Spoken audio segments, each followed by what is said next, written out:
Dear learners, আসসালামু আলাইকুম। আজকে আমি আপনাদের সাথে 5টি অ্যাপ্রোপ্রিয়েট প্রিপোজিশন শেয়ার করব।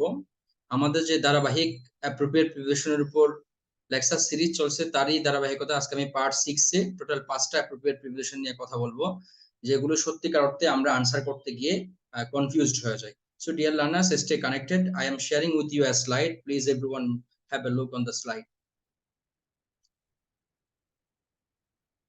ডিয়ার লার্নার্স, আশা করি সবাই দেখতে পাচ্ছেন। Welcome to you all, Minhaj English tutorial of a learning kingdom for English lovers. Dear learners, আমি আর কথা না বাড়িয়ে সরাসরি আলোচনায় চলে যাচ্ছি। আপনারা আমি প্রথমে দুইটা প্রিপোজিশন নিয়ে কথা বলবো, যে দুটো প্রিপোজিশন অনেক সময় আমাদেরকে কনফিউজড করে দেয়। সেটা হলো পার্ট নামে একটা ভার্ব আছে, পার্ট। এই পার্ট শব্দটার ক্ষেত্রে দুইটা প্রিপোজিশন হতে পারে। তো কখন কোনটা হবে সেটা ডিপেন্ড করে অর্থের উপর, কি বোঝাতে চাচ্ছে সেটার উপর ডিপেন্ড করে এটা হয়। যদি আপনি কাউকে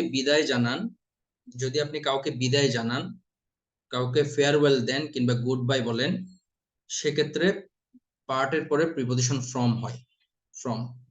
যেমন এই বাক্যটা আপনি একটু দেখেন, he found it extremely difficult to part from his children.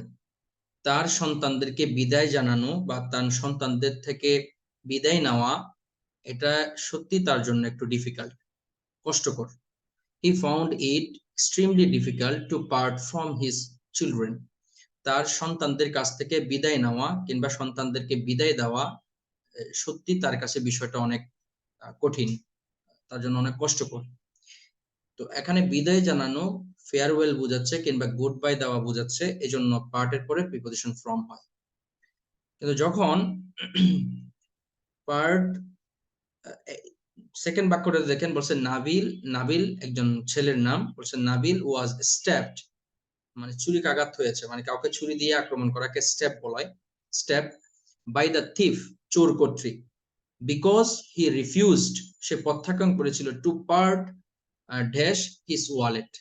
এখানে কি বোঝাচ্ছে? এখানে কিন্তু বিদায় জানানো বোঝাচ্ছে না, এখানে কাউকে ফেয়ারওয়েল দেওয়া বা গুড বাই করা এটা বোঝাচ্ছে না।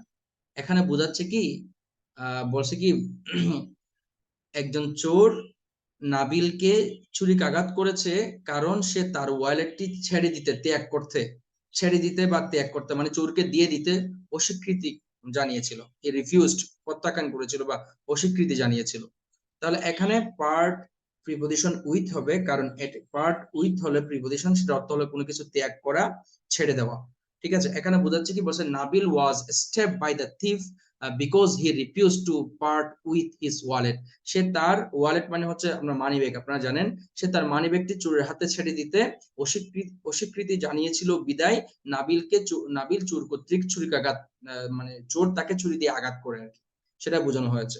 যাই হোক, তাহলে পার্ট ফ্রম হবে তখনই যখন কেউ কাউকে বিদায় জানায়, ফেয়ারওয়েল দেয়, কেউ কারো থেকে বিদায় নেয়, সেক্ষেত্রে পার্ট ফ্রম হয়। আর যখন কেউ কোনো জিনিস ছেড়ে দেয় কিংবা ত্যাগ করে, সেক্ষেত্রে পার্ট উইথ হয় প্রিপোজিশন। সেটা আমরা এখানে লিখে দিয়েছি, দেখেন হোয়াট উই হ্যাভ আন্ডারস্টুড, যে পার্ট ফ্রম হবে তখনই যখন কেউ বিদায় জানাবে, গুড বাই জানাবে, ফেয়ারওয়েল দিবে, বিদায় সম্ভাষণ জানাবে বা কারো থেকে বিদায় নিবে সেক্ষেত্রে। আর পার্ট উইথ হয় তখনই যখন কেউ কোনো কিছু ছেড়ে দেয়, ত্যাগ করে, সেক্ষেত্রে তোমার হচ্ছে পার্ট উইথ হয় প্রিপোজিশন। সো ডিয়ার লার্নার্স, আশা করি বুঝতে পেরেছেন। এখন আমি আরো ইম্পর্টেন্ট তিনটা প্রিপোজিশন নিয়ে কথা বলবো, যে তিনটা প্রিপোজিশন সত্যি আপনি কনফিউজড হয়ে যান, আমি জানি। আচ্ছা, পপুলার এটা একটা অ্যাডজেক্টিভ, তার সাথে তিনটা প্রিপোজিশন হতে পারে। সো কখন কোনটা হবে সেটা ডিপেন্ড করবে কনটেক্সটের উপর, যে আসলে কি বোঝাতে চাচ্ছে। এরপরে বলছে কি, কেউ যদি কোনো কিছুর জন্য ফর সামথিং, কোনো কিছুর জন্য যদি কেউ পপুলার, জনপ্রিয় হয়, কোনো কারণে বা কোনো কিছুর জন্য যদি সে জনপ্রিয় হয়, সেক্ষেত্রে পপুলার ফর হবে। যেমন দেখেন, দা টিচার শিক্ষক ইজ পপুলার, মানে ওই নির্দিষ্ট শিক্ষকটি ইজ পপুলার, মানে হচ্ছে আপনার জনপ্রিয়, ফর হিজ গুড বিহেভিয়ার। দেখেন, কেউ যদি কোনো কারণে কোনো কিছুর জন্য পপুলার হয়, সে তার ভালো আচরণের জন্যই কিন্তু পপুলার। তাহলে কেউ যদি কোনো কিছুর জন্য কিংবা কোনো কারণে পপুলার হয় সেক্ষেত্রে পপুলার ফর হয়, পপুলার ফর। আবার দেখেন the teacher is popular with his beloved student. যখন আবার ব্যক্তি থাকবে, পার্সন থাকবে, তখন পপুলার উইথ হয়। এই যে দেখেন হিজ বিলাভেড স্টুডেন্ট, এগুলো কিন্তু ব্যক্তি। যখন জনপ্রিয় কোন ব্যক্তির সাথে, ব্যক্তির কাছে সে জনপ্রিয় হয়, সেক্ষেত্রে the teacher is popular with his beloved student, শিক্ষক তার ছাত্রদের কাছে জনপ্রিয়, তাহলে তখন প্রিপজিশন পপুলার উইথ হবে। আবার দেখেন যদি ইনফিনিটিভ হয় কিংবা ভার্ব থাকে, সেক্ষেত্রে প্রিপজিশন পপুলারের পরে টু হয়, টু প্রিপজিশন হয়। দেখেন কেন টু হবে, কারণ এই যে এখানে টু আছে, টুর পরে ভার্ব বসছে, দেখেন টুর পরে ভার্ব বসছে, দেখেন টক, এই যে ভার্বটা বসছে। অর্থাৎ এটা অর্থ হলো it has become popular to talk about artificial intelligence. অর্থাৎ আর্টিফিশিয়াল ইন্টেলিজেন্স মানে কৃত্রিম বুদ্ধিমত্তা নিয়ে কথা বলা এখন একটা জনপ্রিয় আলোচনার বিষয় হয়ে দাঁড়িয়েছে। একটা জনপ্রিয় একটা কি বলে টক শো বলে যেতে পারেন, বা জনপ্রিয় একটা কথা হয়ে দাঁড়িয়েছে। It has become popular to talk, তাহলে পপুলারের পরে টু হয়েছে কারণ এরপরে ভার্ব আছে এই জন্য।